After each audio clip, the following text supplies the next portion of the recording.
नमस्कार, মোৰ নাম মৌচুমী শৰ্মা ভৰালী। সভাপতি জনকল্যাণ বহুমুখী উচ্চতৰ মাধ্যমিক বিদ্যালয়ৰ অষ্টমমান শ্ৰেণীৰ ছাত্ৰী। নমস্কাৰ, মোৰ নাম শ্ৰী প্ৰণৱ মিলি, মই অষ্টম মানৰ ছাত্ৰ। নমস্কাৰ, মোৰ নাম জমিৰ খান, মই অষ্টমমান শ্ৰেণীৰ ছাত্ৰ। নমস্কাৰ, মোৰ নাম মৃগাংক শইকীয়া। বিকশিত ভাৰত গঢ়াৰ বাবে ভোকেল লোকেল কেৱল এটা শ্লোগান নহয়, ই ভাৰতবাসীৰ অৰ্থনৈতিক, সামাজিক আৰু সাংস্কৃতিক পুনৰুজ্জীৱনৰ এক গুৰুত্বপূৰ্ণ পদক্ষেপ। বিকশিত ভাৰত গঢ়াৰ বাবে ভোকেল ফৰ লোকেল হৈছে জাতীয় একতা, অৰ্থনৈতিক সমৃদ্ধি আৰু স্বাভিমানৰ প্ৰতীক। বিকশিত ভাৰত গঢ়াৰ বাবে ভোকেল ফৰ লোকেলৰ অন্তৰ্গত আমি নিৰ্বাচিত কৰা বিষয় হৈছে কলকাৰক ব্যৱসায়িক বৃত্তি গঢ়ি তোলা। কলখাৰ হৈছে অসমীয়া দৈনন্দিন জীৱনত ব্যৱহৃত এক অতি গুৰুত্বপূৰ্ণ উপাদান। কলখাৰ অসমীয়া খাদ্য, সংস্কৃতি আৰু জীৱনৰ পদ্ধতিৰ এক অবিচ্ছেদ্য অংশ। ইয়াৰ উপযোগিতা কেৱল খাদ্যৰ ক্ষেত্ৰত নহয়, সাংস্কৃতিক, স্বাস্থ্য আৰু অৰ্থনৈতিক দিশতো অতি গুৰুত্বপূৰ্ণ।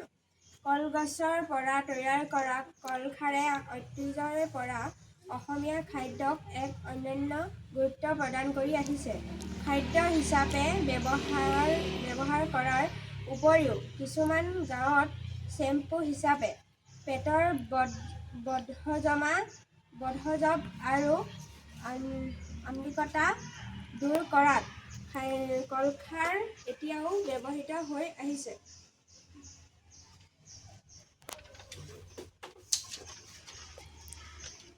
কলখাৰ প্ৰস্তুত কৰিবলৈ কল, কলৰ কাগজ আৰু কলৰ গুড়িৰ ব্যৱহাৰ কৰা হয় আৰু এইবোৰ ভালকৈ ৰ'দত শুকাই লৈ তাক জুইৰে পুৰি ছাই কৰা হয় আৰু ছাই কৰি তাক বিশুদ্ধ পানীৰে মিহলি কৰি তাক চাকনিৰে চাকি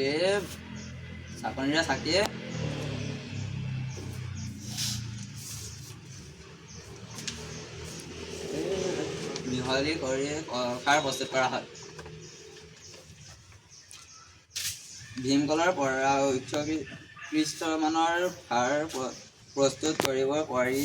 ইয়াৰ বৈজ্ঞানিক কাৰণ হ'ল ইয়াৰ ছডিয়াম তুলনাত পটাছিয়ামৰ মাত্ৰা বেছি। কলখাৰৰ potassium, sodium, iron, manganese, nickel, copper, zinc আৰু ভেনাডিয়াম আদি খনিজ ধাতু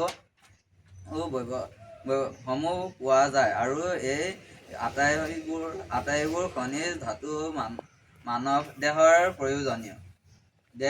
দেহৰ বিভিন্ন জৈৱ-ৰাসায়নিক ক্ৰিয়াত এই ধাতুসমূহ গুৰুত্বপূৰ্ণ ভূমিকা পালন কৰে। কলখাৰ বহুতো ঔষধি গুণ আছে। সেইসমূহ হৈছে বিভিন্ন ধৰণৰ ৰোগ যেনে গেষ্ট্ৰিক, কাহ, উচ্চ ৰক্তচাপ, হৃদপিণ্ড ৰোগ আদিত কলখাৰ ব্যৱহাৰ কৰিব পাৰি। কলখাৰৰ ৰঙা প্ৰকৃতিৰ বাবে দাগ আঁতৰাবলৈ কেতিয়াবা প্ৰাকৃতিক ক্লিনাৰ হিচাপে ব্যৱহাৰ কৰা হয়।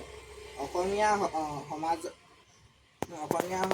কলখাৰৰ ব্যৱহাৰৰ পুৰণি পৰম্পৰা অনুসৰি দীৰ্ঘদিন ধৰি চলি আহিছে। গ্ৰামাঞ্চলৰ বহু পৰিয়ালে কলখাৰ উৎপাদন আৰু বিক্ৰীৰ অৰ্থ উপাৰ্জন কৰিব পাৰে।